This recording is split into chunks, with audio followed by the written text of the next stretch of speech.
দ্রুত গতিতে বল হাতে লাগার পর এভাবে ব্যথায় কাতরাচ্ছিলেন মাহমুদুল্লাহ। অনুশীলনের মাঝে যে তিনি এভাবে ব্যথা পাবেন তা বুঝতে পারেননি হয়তো। ব্যথার মাত্রা এত বেশি ছিল যে প্রায় 10 মিনিটের মতো তিনি শুধু ব্যথায় বসে কাতরাচ্ছিলেন। এরপর আস্তে আস্তে উঠে ব্যথা পাওয়ার সেই হাতটা বারবার নাড়াচ্ছিলেন স্বাভাবিক করার জন্য। এবং কিছু সময় পর যখন উঠে দাঁড়িয়েছিলেন তখন ডান হাতে চাপ দিয়ে নেট বলারকে দেখাচ্ছিলেন কোথায় তিনি ব্যথা পেয়েছিলেন। সেই সময়ও তাকে ব্যথায় কাতরাতে দেখা যায়।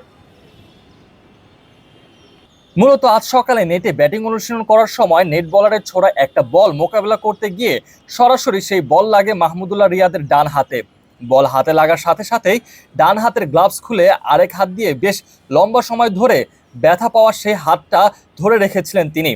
সে সময় আশেপাশে থাকা নেট বলাররাও তার দিকে ছুটে আসেন দ্রুত গতিতে।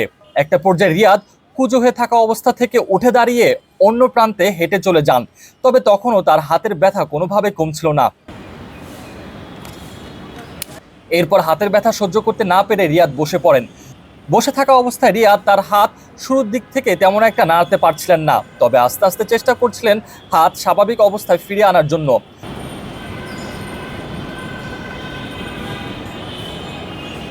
ওদিকে নেট বলারদের মধ্যে একজন সে সময় আইস ব্যাগ নিয়ে আসেন মাহমুদুল্লাহর জন্য।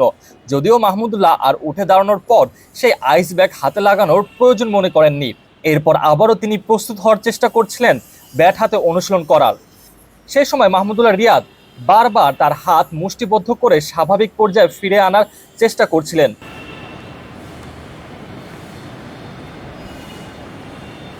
এবং একজন নেট বলারকে রিয়াদ দেখিয়ে দিচ্ছিলেন হাতের ঠিক কোন জায়গাতে বল লেগেছিল। সে সময় সেই নেট বলার যখন সেই হাতে সামান্য চাপ দিয়েছিল তখনও রিয়াদ ব্যথা অনুভব করছিলেন। পরে আস্তে আস্তে যখন রিয়াদ মনে করছিলেন তার হাত স্বাভাবিক পর্যায়ে চলে এসেছে তখন আবারও সেই ডান হাতে গ্লাভস পরে ব্যাটিং অনুশীলনের জন্য প্রস্তুত হয়ে যান। এরপর বেশ কিছুক্ষণ সময় তিনি ব্যাটিং অনুশীলন করলেও স্বস্তি পাচ্ছিলেন না সেই ডান হাতকে নিয়ে।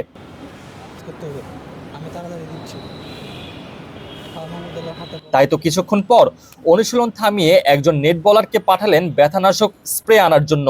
এরপর সেই স্প্রে হাতে দিয়ে আবারও শুরু করে দেন ব্যাটিং অনুশীলন।